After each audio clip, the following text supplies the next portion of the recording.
Okay, Mom, for my dorm, I'm thinking coquette meets poet core. That sounds like a vibe. What do you need? And where do we get it? Target. I already have everything on my mood board. A comforter, pillows, and a super cute floral lamp. So you probably need a rug to tie it all together. OMG, they have the perfect CMPC rug. CMPC? Coquette meets poet core. Oh, okay. In that case, let's RTT. Yeah, let's run to Target. You're getting it. Find your dorm inspiration and everything you need at Target. This episode is brought to you by San Pellegrino Ciao. A gift from Italy to your home. San Pellegrino Ciao is a flavored sparkling water made with real fruit juice, finished with a pinch of Sicilian salt for a perfectly balanced taste. So which flavor will you choose? Peach, lime, blood orange, cherry, or maybe the all-new limoncello? Crafted in Italy with 0 grams of added sugar. San Pellegrino Ciao. Buy it now.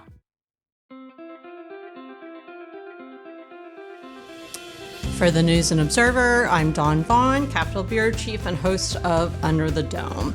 Today's episode is sponsored by North Carolina's electric cooperatives.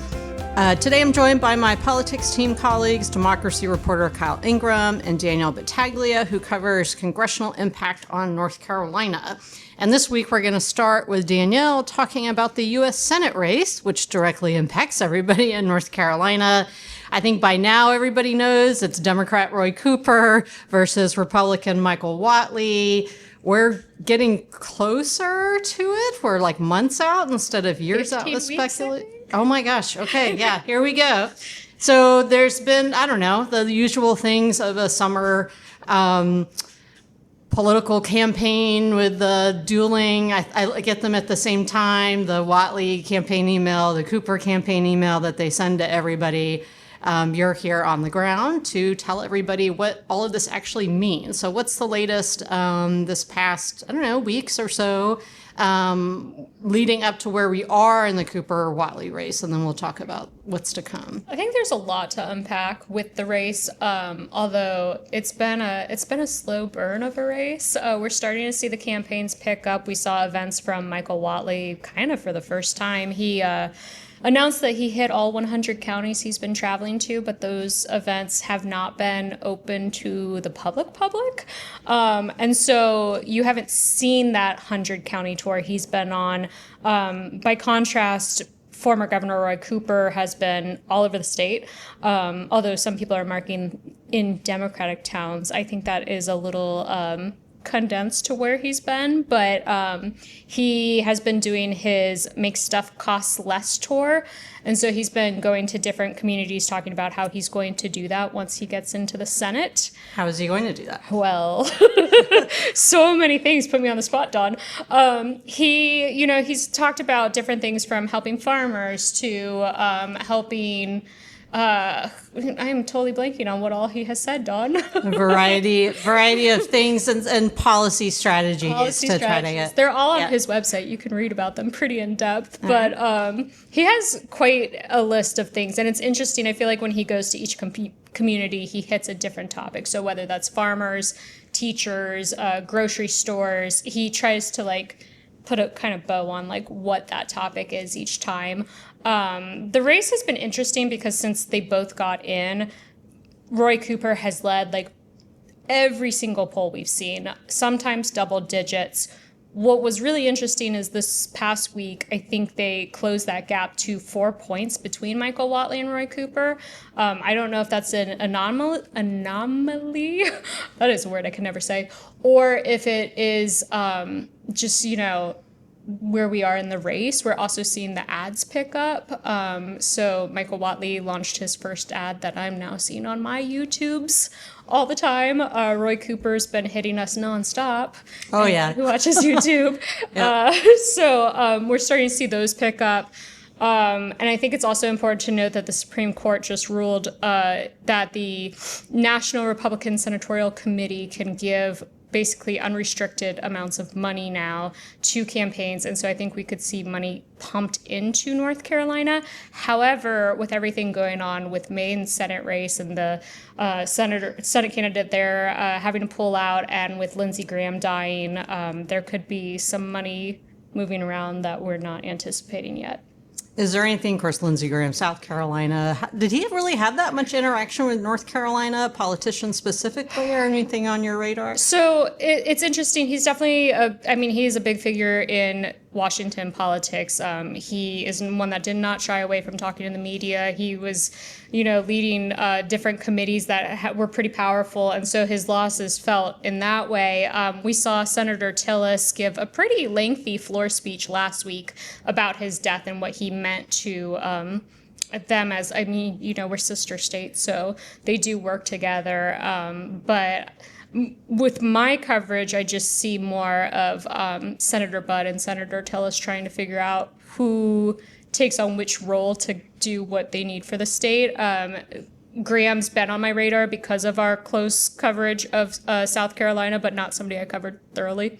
And for listeners who maybe forgot who U.S. Senator Thom Tillis is, and he is not running again, which is why there's this open seat with all the money coming into the Cooper-Whatley race. It's really interesting. I feel like this 4% margin in the polls, because that's how elections get decided in this state. So is it really, they're still vying for these unaffiliated voters who we know just data, all the hardcore data wonky people say they usually, an unaffiliated voter is still generally going to vote like a certain way. But within that, there's the wild cards out there. And I think it's important to note too, talking to Cooper's campaign, I don't think they have this in the bag. I think they're still very much aware, there's going to be some political ads coming out in the future that could hit Cooper wherever. I don't think they anticipate where that's going to be, but we haven't seen those attack ads. We've seen a lot of verbal sparring back and forth between the two candidates, but those attacks that are actually in the regular voter space, not the Politico watchers, but those regular just watching TV with your kid on Tuesday, Jeopardy, those ads have not popped up yet. And so I think once they start messaging on why you shouldn't vote for their opponent, that could change things a bit. But everything I'm hearing is it is Roy Cooper's race to lose. So you've got the week count. You said 15 weeks. Do you have you written 15. It out? I have not. I just heard somebody say last week it was 16 weeks, so I'm trusting their math there. Okay. Actually, it was Roy Cooper who said that last week. All right. We're recording this on Monday, July 20th. Your Trump federal newsletter, Under the Dome, came out today. You had more news about Tillis and what he's doing up with potentially holding up a Trump nominee. Yeah, he's been interesting to watch for various reasons. In the past week, actually the weekend, I was off Friday, and I don't know how much news he made, but it was a lot. He essentially told Todd Blanche that if he wants his nomination, he's up for Attorney General, he needed to meet with the Epstein survivors. I thought that was interesting because Tillis has been very pro Todd Blanche for the most part. He helped him with the Federal Reserve Chairman's Jerome Powell's investigation to basically die.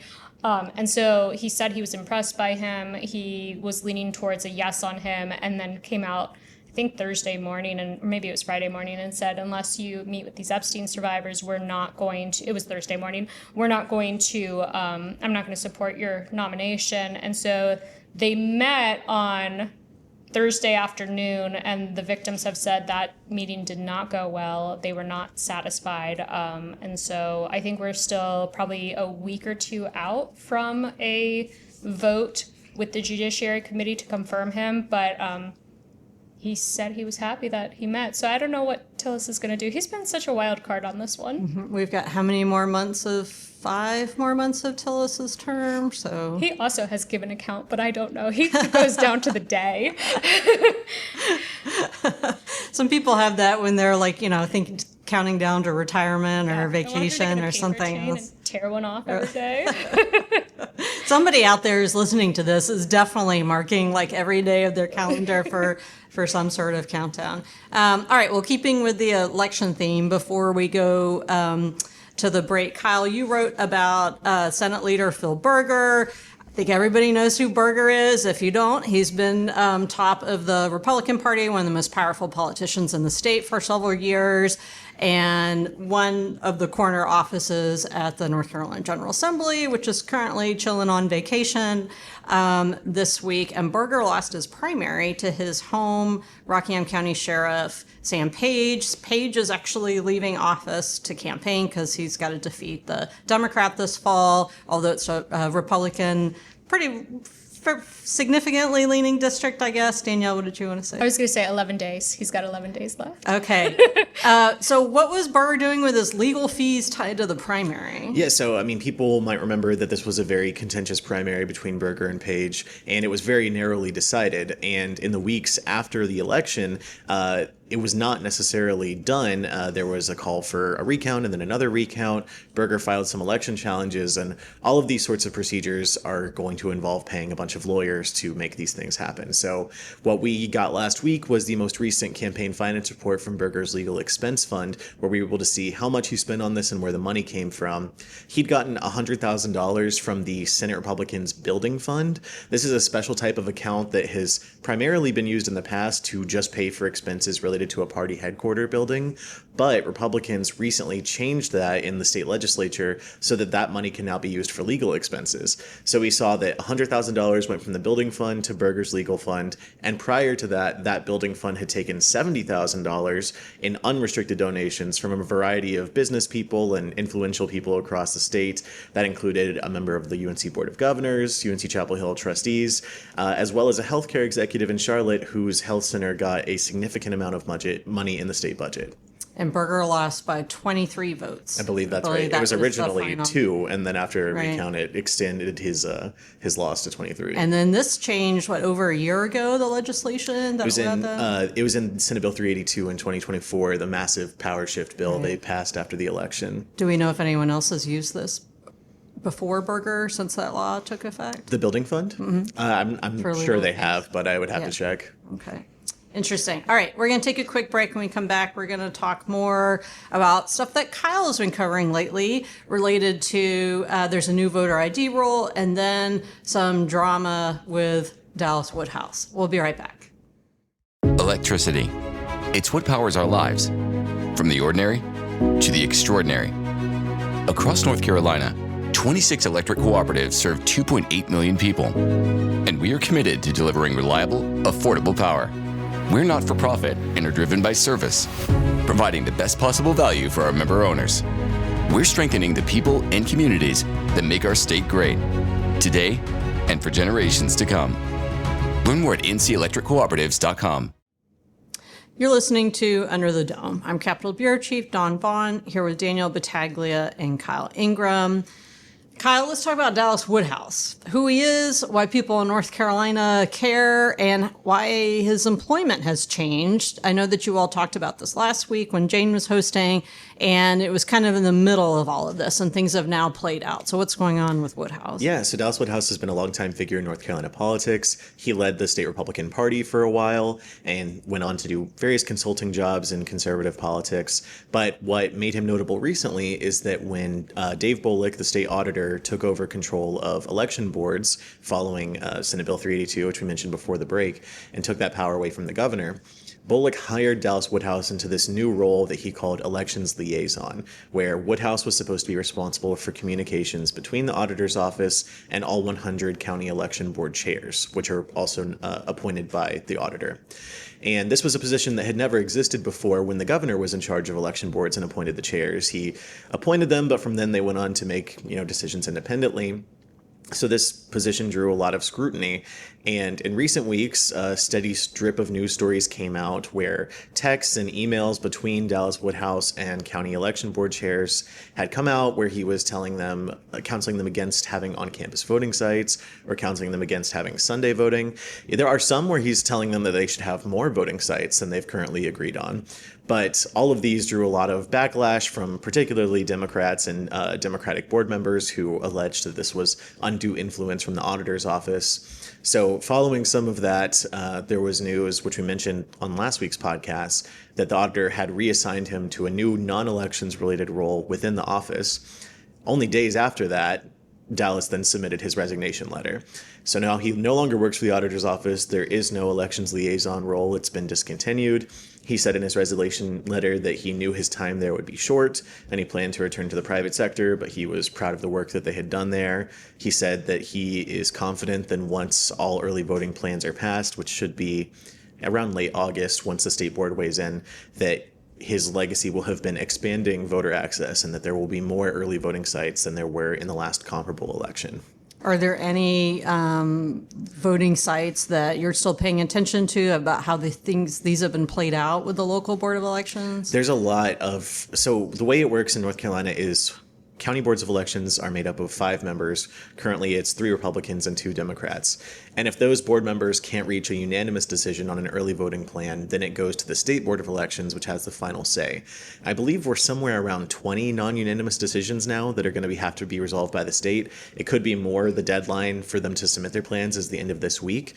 But typically, these disagreements have revolved around whether or not to have Sunday voting, whether or not to have on-campus voting sites, and then also about whether or not they're going to move certain voting sites from areas where Democrats traditionally perform better to areas where Republicans might traditionally perform better. And so that'll come up at what board of election meetings in the next month or so? Yes, in I believe August, the state board of elections will have to meet. It's probably going to be a very long, very contentious meeting to go through each plan individually, hear from the local board members, and decide whether or not to go with the majority or minority plan, or in some cases, they come up with a compromise plan. Would they do all of that in one meeting? They might split it up. Yeah. I'm trying to remember in 2024, it felt like a marathon meeting then, and I think we have even more non-unanimous decisions now, so it might have to be between multiple days. Okay, well, let's hope you're not off and one of us has to cover it since you're so good at this and our expert on all of this. Well, speaking of your expertise, what's going on with the new voter ID rule? Yes, so the State Board of Elections has implemented a series of new voting rules, the most notable of which is changing how voter ID is conducted in some ways at the ballot. Right now, in North Carolina law, when you show up to vote, you do have to present an ID, but if you don't have one, you can fill out an ID exception form, which explains why you don't have one. It allows you to cast a provisional ballot, which will be counted unless a county board of elections, which again is 3 Republicans and 2 Democrats, unless they unanimously agree that the information provided in your form is false and they discard your ballot. But what this new rule would do is change that vote threshold to a simple majority. So the 3 Republicans on a county board of election could all agree that whatever reason you gave for not providing an ID was false. Like if you said you left it at home or you changed your last name, et cetera, they could, as a voting bloc, decide they don't believe that and throw it out. The new rule does say that voters, if this is going to happen to them, have to be informed and given a chance to contest that decision. But people were the Democrats on the State Board of Elections were upset about getting rid of that unanimity requirement, which they thought was an important way to ensure bipartisanship in these sorts of contentious decisions. Okay.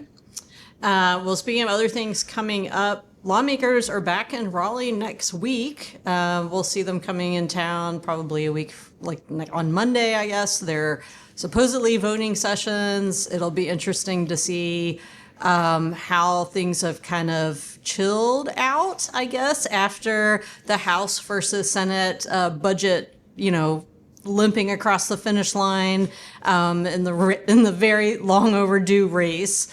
And then I guess there's an elections bill sitting out around, right? There's the election bill that passed the House and is yet to be taken up by the Senate, which has just a massive variety of different election law changes in it. Okay, so we'll see what's coming next week. All right, let's move on to our picks for headliner of the week. Danielle, I'll start with you. So I'm going to go to the very gross topic of this explosive diarrhea outbreak. And, last week we had heard that Taylor Fresh Foods was the cause of the outbreak with their iceberg lettuce that you can find at McDonald's, at Taco Bell, at Chipotle. Several of us ate lettuce in those places and are still waiting to see the outcome. But this morning, the FDA said, actually it was yesterday, said, oopsie doodle. We got a false positive. It wasn't Taylor Farm Foods, and they've issued an apology, and I'm waiting to see the fallout of that, because that is a big thing, big responsibility to put on a single business. And, they've done recalls. They are unrecalling their food. They could lose a lot of money for that. So I'm really curious what happens next with all this and where the outbreak stems from. Yeah, I feel like yikes all around is my assessment of everything going on.